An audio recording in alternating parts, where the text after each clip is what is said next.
Saito sinabi na ang dahilan bakit naggalat sa laban niya kay Manda Baliw. Views ng battle na babawasan dahil sa sobrang personalan. Enigma na pahiya.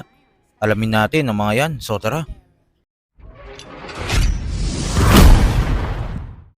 Nababash nga ngayon si Saito dahil sa performance na pinakita niya noong laban niya sa Unibersikulo 13 kontra Manda Baliw.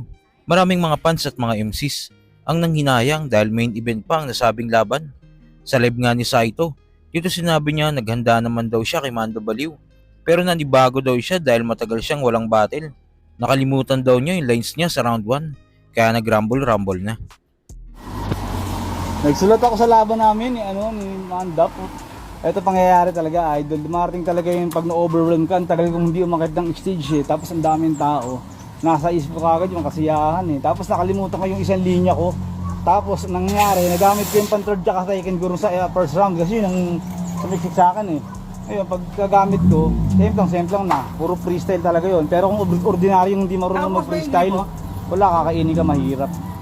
Magmumukha kang tanga talaga. Buti pa ako na itatawid ko ng freestyle Mahalaga doon, pumunta ako, di ba? Saka hindi naman ako. Yung round 1 pa lang buta, sold sila ron. Kaya sila maganap ng basta. Wala na muna sa ito, ako na muna si Junjun. For 2 years lang muna siguro. Pero magra pa rin ako, magagawa ko ng album ko. Sa kabilang balita naman, nasa mahigit 8 million subscribers na nga ang Flip Top at bawat upload nga ng mga battles ay okay naman ang mga views. Kahit hindi gaanong kilala ang mga naglalaban. Lalo pag mga star pa ng Flip Top ang naglaban, siguradong million views. Sa break it down nga ni Looney, dito ay nag-guest niya si Goodies. Dahil nga sa rebat ni Cripply kay Ram na medyo personal. Dito ay napag-usapan nila tungkol sa mga personal sa battle. Ayon nga kay Goodies, natigil siyang manood ng Flip Top dahil sa mga personalan ng mga linya. Tatay ko daw, namatay. Yung angle mo ang pangit. Okay lang kasi alam kong kakantutin ng tatay ko yung nanay mo sa langit. Walang pakialam. Walang pakialam. Ganun pa. Balagbag, no? Actually, isa yan sa mga sa mga rason kung bakit hindi ako mahilig makinig ng Flip Top na ngayon. Na ano ka ba? May mga linya na hindi mo kayang... Actually, medyo na siya sa akin yung parang sobra na siya. Alam mo yun, hindi na siya kayang i-process masyado ng ko kung... Lalo pag damayan na ng mga kakamatay lang, no? Kasi dati, nai-enjoy ko pa yung mga ganyang yung kumbaga, hindi naman sa sinasabi kong wak yun. Kumbaga, enjoy ko pa makarinig ng mga ganung mga ganung mga ganung pananalita. Yung mga shock value na... mga ganung pananalita. What? Sinabi mo yun? Ngayon kasi, kumbaga, pag ganun, kumbaga parang sobrang na niya Parang sa akin kasi, ewan ko, parang di na ako pamilyar sa mga ganung Anong pinaka-shocking na linya na narinig mo sa Flip Top para sa'yo? Actually, wala akong specific line na naalalang shocking sa akin. Pero yung pinaka hindi ko maatim sa sarili ko yung nagdadamayan na siya ng mga personal na buhay. Para sa'yo, yun na yung line. Parang ang Doon hirap ka na niya. ng line. Parang ang hirap. Nababawasan ba yung respeto mo sa MC pag ganun? Pag tingin mo ba, desperate move ba siya? Hindi naman, pero hindi naman sobrang nababawasan. Pero parang niya siya.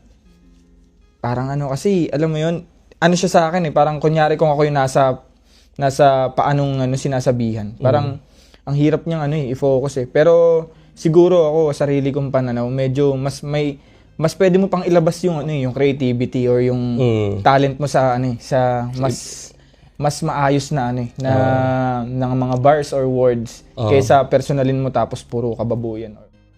Intindi naman natin na may mga viewers ang Flip Top na ayaw ng personalan. Gusto nila yung mga tipong light na asaran lang. Pero kung matagal ka nang fan ng Flip Top, ma-appreciate mo lahat ng battle dahil art na talaga ang battle rap. At sa huling balita, bago nga mangyaring Unibersikulo 13, piniliwanag nga ni Enigma bakit si Saito ang main event ng gabi na ito. At grabe ang papuri na binitawan ni Enigma kay Saito. Gusto natin makita yung yung tunay na old god na na Saito, no? Kasi kapag mortal siya, malakas pa rin siya Pero kahit may onting kakaunting porsyento ng ng pagiging Diyos niya na lilitaw sa battle, lalo siyang parang next level. Paano pa kapag talaga kapag yung mga classic na at may dadagdag ko na lang din siguro sa lahat ng ano, no. Syempre, lahat ata ng ano, wala naman atang nakakaalam ng flip top na hindi kilala si Zaito. Marami silang naalala kay Zaito. Meron din ano, marami rin sigurong parang kumbaga may ano pa rin sa tagal na nga ni Zait. Paano ba? Siguro nagkakamaling impression pa rin o kaya di kaya nire-reduce nila masyado na parang hanggang ganito lang naman ginagawa ni Zaito eh. Pero gusto kong isipin nga na ano, sa iba't ibang battle niya, sa napakaraming battle niya at sa napakaraming kaya na talagang gawin pagdating sa pag-rap, no?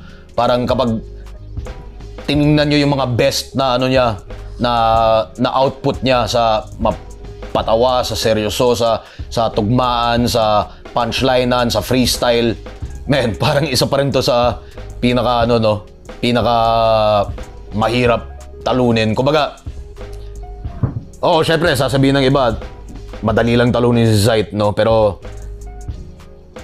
sa lahat ng ano nakasaksi dati sa live na ano, yung mga kapag binabaon talaga ni Zait yung kalaban, alam nyo, sa sarili nyo, ibang klase to. At bago nga mangyari ang battle nila ni Man W, maririnig na sinabi ni Enigma na ready na ba kayong enjoyin ang battle na ito?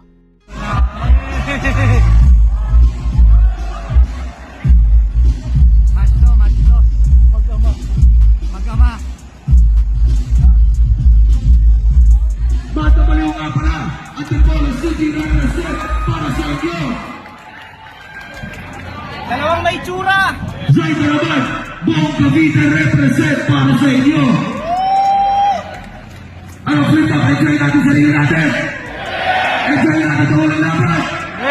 O tingnan na nila problems of game. Go! At yun nga nangyari, no? Nagkalat lang si Saito. Medyo ako'y nahiya sa ginawa ni Saito na yun.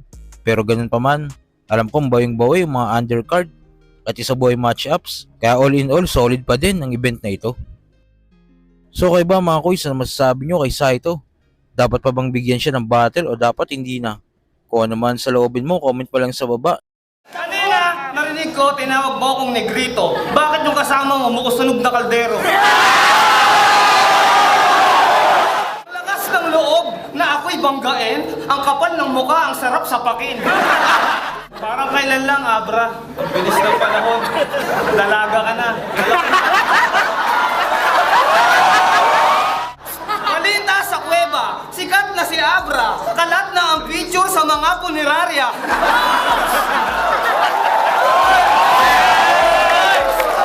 Hindi kayong tipo ng kalaban na dapat kong katakutan. Kaya sa bakitid na kokote mo, isiksit mo ng madiin. Matuto kang kilalanin kung sino yung dapat sambahin.